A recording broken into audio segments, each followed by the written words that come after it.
Olha, se eu te fizer uma pergunta bem direta, você já cansou de ouvir "para de pensar demais"?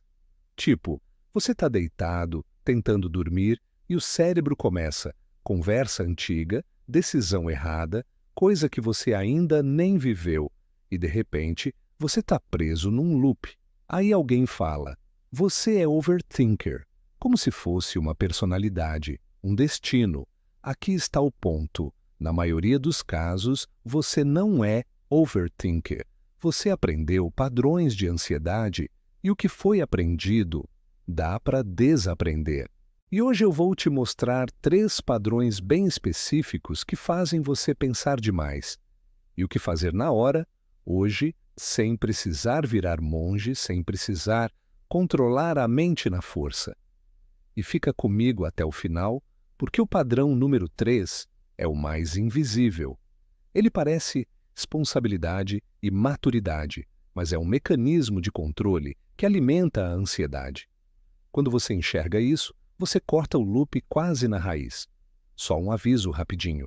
Isso não substitui terapia nem diagnóstico. Se você está num nível pesado, buscar ajuda profissional é o caminho.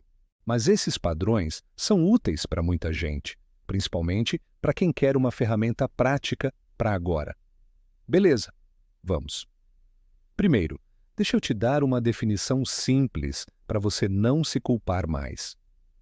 Overthinking não é pensar muito. Overthinking é pensar sem produzir ação, sem produzir decisão, sem produzir alívio. É pensamento que não vira nada, só vira desgaste. E ele tem um motor por trás: ansiedade. Ansiedade é o seu cérebro tentando te proteger de um perigo, mesmo quando o perigo é só uma possibilidade. Então, o objetivo do vídeo é identificar qual motor está ligado em você e desligar do jeito certo. Porque tem coisa que não adianta você racionalizar. O corpo está em alerta, e alerta não se convence com argumento. Agora vamos para os 3 padrões. Padrão número 1, você chama de análise, mas é busca infinita por certeza. Você fica preso em perguntas do tipo: e se der errado? E se eu me arrepender? Qual é a melhor escolha? E se eu escolher e perder outra coisa? E se eu não souber lidar com a consequência? Isso acontece muito com gente inteligente, tá? Gente que pensa bem. Só que a ansiedade sequestra essa inteligência e coloca ela para trabalhar num projeto impossível, ter 100% de certeza antes de agir. E aqui está o ponto: certeza total não existe. O mundo não dá garantia. Então seu cérebro abre mais uma aba, e mais uma aba, e mais uma aba, e nunca fecha. Sabe como você percebe que é esse padrão? Você pesquisa, pergunta, compara, simula, mas a sensação interna não melhora. Você só fica mais cansado. Então qual é o antídoto? Trocar certeza por suficiente. Uma frase que muda muito é: eu não preciso da melhor decisão. Eu preciso de uma decisão boa o bastante, com um plano B. Olha como isso acalma o sistema. Você não está apostando a vida num único caminho. Você está criando margem. E aqui vai uma técnica simples para aplicar hoje: a regra dos 70%. Se você tem 70% de informação e 70% de clareza, decide. Os outros 30% você descobre andando, porque o cérebro ansioso quer 100% antes de viver. Só que 100% só vem depois de viver. E um detalhe importante: quando você decide, você para de pensar. Você passa a executar. Execução fecha abas. Então, se você se pegou preso nesse padrão, faz isso. Escreve em uma frase qual é a decisão. Escreve em uma frase qual é o pior cenário realista. E escreve em uma frase qual é o plano B. Pronto. Seu cérebro para de sentir que está sem saída. E segura isso, porque o padrão número 2 é o que mais faz você perder sono, mesmo quando nada está acontecendo. Padrão número 2, o ensaio mental de conversa e conflito. Nossa, esse aqui é clássico. Você fica repetindo na cabeça o que você deveria ter dito, ou o que você vai dizer, ou como o outro vai reagir. ou como você vai se defender. Você cria um filme inteiro. Você fala por você, fala pelo outro, cria respostas, cria contra-respostas e termina exausto. E por que a ansiedade faz isso? Porque o cérebro pensa: se eu ensaiar o suficiente, eu não vou ser pego de surpresa. É uma tentativa de controle. Só que o custo é enorme. Você vive o conflito várias vezes, sem ele acontecer. E aqui está o ponto. O ensaio mental não é preparação. Ele é descarga de adrenalina, sem saída. Então o antídoto é transformar ensaio em ação mínima real. Eu vou te dar 2 ferramentas práticas. A primeira é o rascunho de 30 segundos. Em vez de ficar pensando 1 hora, você pega o celular e escreve uma mensagem rascunho. Não envia, só escreve. Se for uma conversa presencial, você escreve 3 bullets do que você quer dizer. Só 3. E para. Por quê?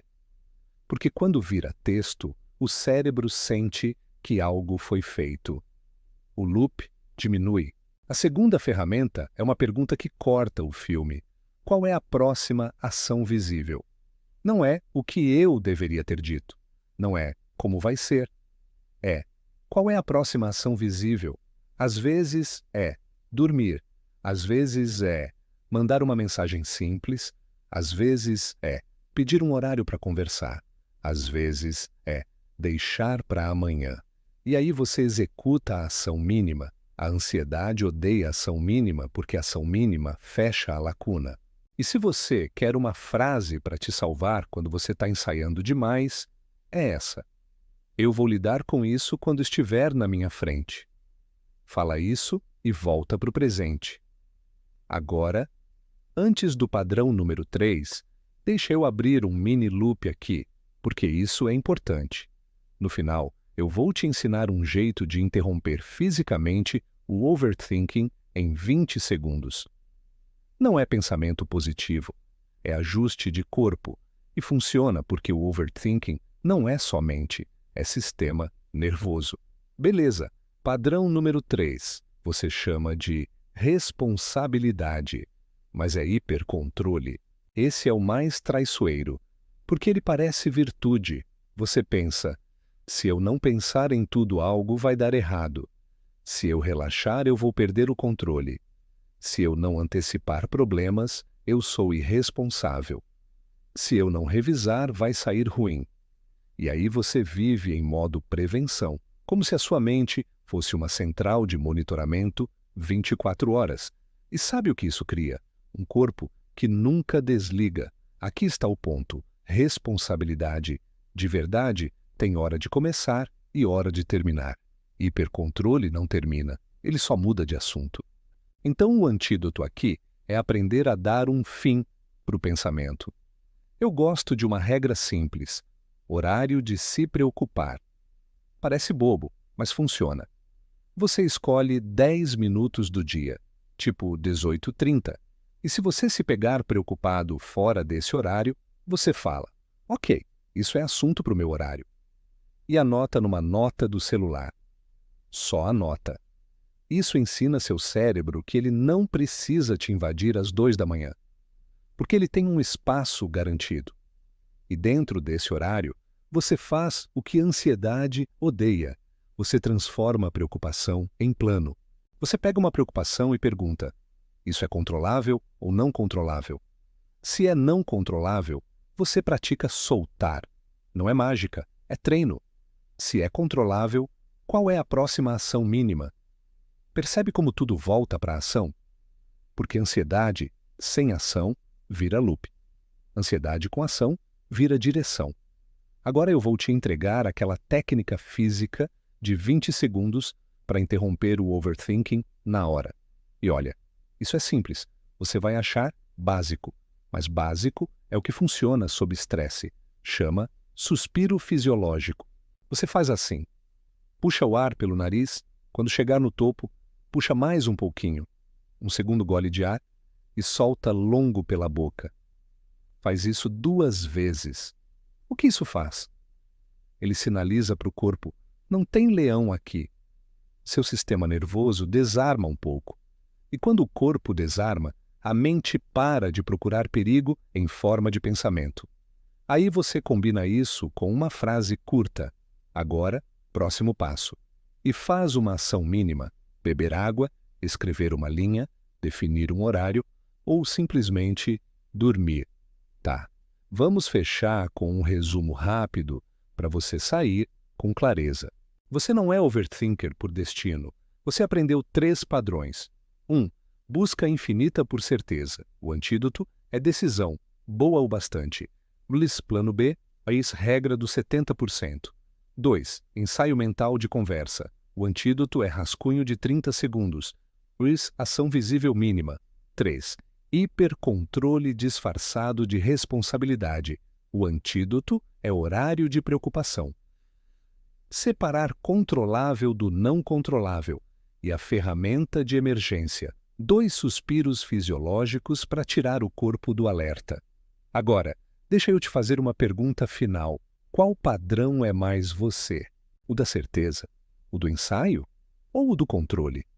E olha, se isso te ajudou, manda para alguém que vive preso na cabeça. Porque às vezes a pessoa só precisa ouvir uma coisa: você não é defeituoso. Você só aprendeu um padrão. E padrão dá para mudar. A gente se vê no próximo vídeo.